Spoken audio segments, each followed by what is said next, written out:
parutions de ce jour reviennent sur la 19e édition de la Journée nationale du paysan.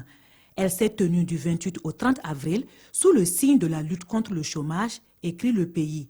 Cette 19e édition a été organisée par les paysans, rapporte Notre Temps, avec au programme 2 actes majeurs, la distinction de 70 personnes issues du monde paysan et les échanges directs entre le président du Faso et les paysans, rapporte ce journal.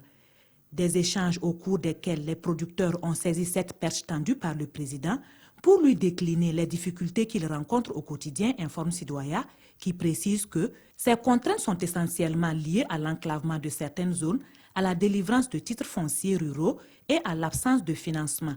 La Confédération paysanne a alors plaidé pour des actions fortes telles que le financement de l'agriculture et la définition du statut du paysan, écrit l'Express du Faso, car c'est parce que nous n'avons pas de statut que les banques sont frileuses à nous accorder des crédits, explique le président de cette structure dans l'Express du Faso. Autre sujet d'actualité, l'annulation des mandats d'arrêt.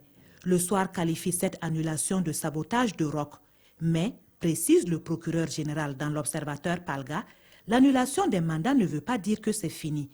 Les juges peuvent reprendre et corriger les actes en suivant les procédures pour les rendre valides.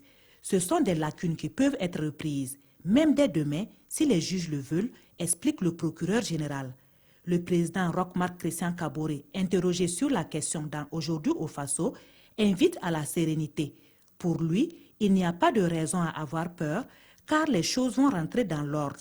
Affaire à suivre donc, conclut l'Observateur Palga.